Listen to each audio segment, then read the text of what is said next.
Did y'all ever go to one of those music festivals that was fashioned after Woodstock?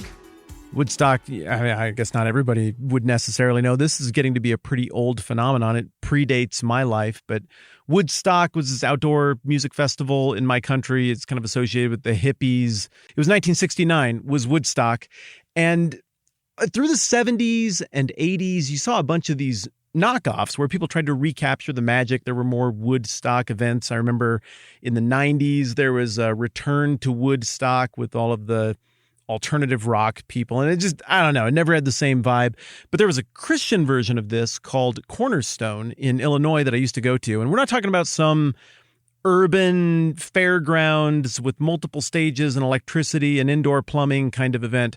We're talking about a Woodstock style event. I think Woodstock was just a farm, right? And so this Cornerstone thing was like that. And there are probably several of you listening right now who actually were there with me, and we bummed around or said hi or high-fived or were on a youth group trip together or whatever.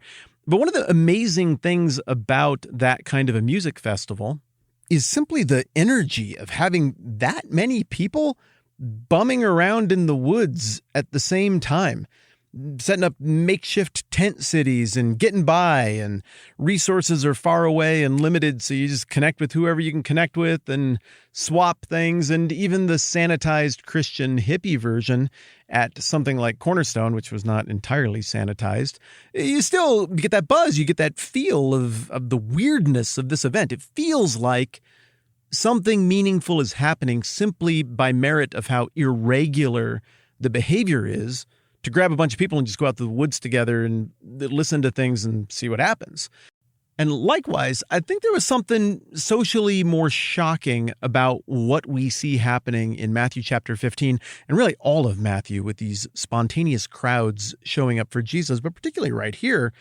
We're out in the desert. We've established that we're on the east side of the Sea of Galilee, which is, I don't know, it's like getting into the neighborhood of Amman, Jordan. This is pretty dry territory.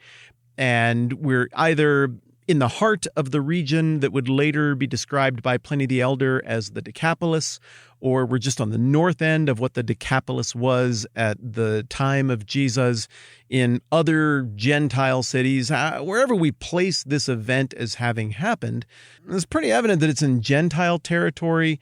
And well, we just know from the landscape that it was more rugged territory than the places where a lot of this other stuff had been going on. And so all these people show up and they're hanging around with Jesus, and it goes down like this. Matthew 15:29. Jesus left there and went along the Sea of Galilee. He left Tyre and Sidon up north. Then he went up on a mountainside and sat down.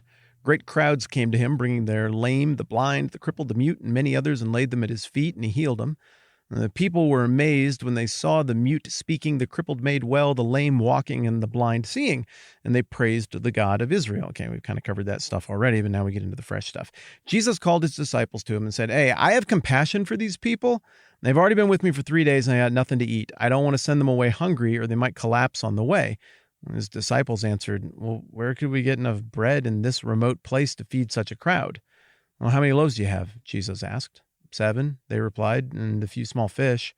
He told the crowd to sit down on the ground, and I'm not even going to keep reading from there. We're into verse 35. We'll pick it up in verse 36 in a second, because I just can't help but get into the commentary part here as we look at the oddness of the disciples' response, and we're going to have to break this down to figure out why they respond the way they did, given the immediate context of what's going on here. But first, big picture, this is nuts. There are 4,000 men, we are about to find out, who are just hanging out in the desert with Jesus. There were no flyers. There was no planning. There's no outhouses. Nobody apparently thought to bring along multiple days worth of food.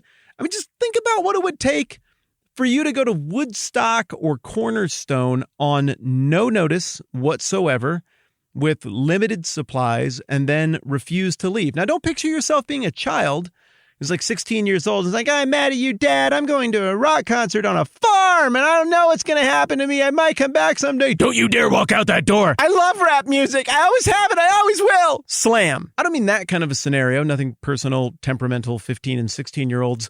I mean, like, what if you were an adult with a job and kids, like family and stuff, and you had things you needed to do? You needed to, like, smash the rocks together or dry out your leather strips or whatever they did back then. And if you didn't dry out your strips of leather, smash your rocks, the other rock smashers or leather strippers, we're going to get ahead of you, put you out of business. But you don't care because there's a giant spontaneous rock festival out on the hillside where everything's sandy and dusty and there's no food or water or plumbing of any kind. And you just have to be there. I mean, really, what would it take to get you to blow off all the things you have going on and head out there, even with your family? We might imagine, as I just jokingly did in describing their hypothetical jobs, that these were simple people who didn't have anything to do. But these were not simple people. These were people like you. They existed in an economy. They existed in a social setting where they tried to impress other people, either consciously or subconsciously. They had concerns. They thought about mortality. They thought about politics. They thought about art. And then they all went on this spontaneous 3-day plus hiking, camping trip to the middle of nowhere with no plan whatsoever. So before we even get into the miracle and the confusing response of the disciples, this is just one of those moments where I want to pause and think about and appreciate socially what is being reported to us here. These things of biblical proportions, my friends, they just roll by us. They roll by me. And unless I pump the brakes and really intentionally think about me in that setting, what would I do and what would it take to get me to do that? Then it does just slide by. I'm like, well, in the Bible, everything's bigger. You have people coming back from the dead and armies just being defeated, magic, and several thousand people just showing up for an event with no pre-planning or tickets or parking or anything like that. Yeah, that's how the Bible is. Things are different now. Yeah, but are they? Or was something really unusual going on here with people who otherwise would be very similar to us? I think it's the latter. A few years back when I was living in Western Wyoming, the White Stripes, or maybe it was just Jack White. No, I think it was the White Stripes, showed up in Jackson, Wyoming, which is not a big town. I mean, it's a posh town, but it's not big and there's not really much around it. And people in this wild region of Western Wyoming got news throughout the afternoon that the White Stripes are weirdly in Jackson and they're setting up to play a spontaneous show. And people just jumped in their cars and drove to go and pack the place out and take in this show. And of course, nobody did that when some local band that has 200 followers on Facebook was going to play a surprise show in Jackson. They did it because the reputation of Jack White preceded him. And when he was in town, it's like, this is our chance. We got to go. Doesn't matter if we're being irresponsible. Looks like the same thing is happening here. Surely these people had heard about what was going on with Jesus. That's why the crowd assembled. He didn't invite anyone. He's trying to get away from people right now. And like, whoa, he's in town? Well, sort of in town? Close enough for me. And they scramble this way. This is an enormous social phenomenon that's occurring, but other similar social phenomena had been occurring at this time. You'd had other messianic leaders who had come and gone. Two of them get referenced over here at the beginning of Acts. I don't need to turn to it. You remember the thing. Gamaliel, one of the leaders of the Sanhedrin, is like, we got this, what was the dude's name? Theudas guy. We've got this Judas the Galilean. Dang it, now I have to look in case I did just completely butcher that. Holy cow! I opened directly to that page. It's a miracle. And the guys' names were indeed Theudas and somebody else. Yeah, Judas the Galilean. These two guys led some kind of violent revolt and did gigantic pageantry, and it ended in really ugly, weird, violent, almost embarrassing ways. Their teaching never made a ton of sense.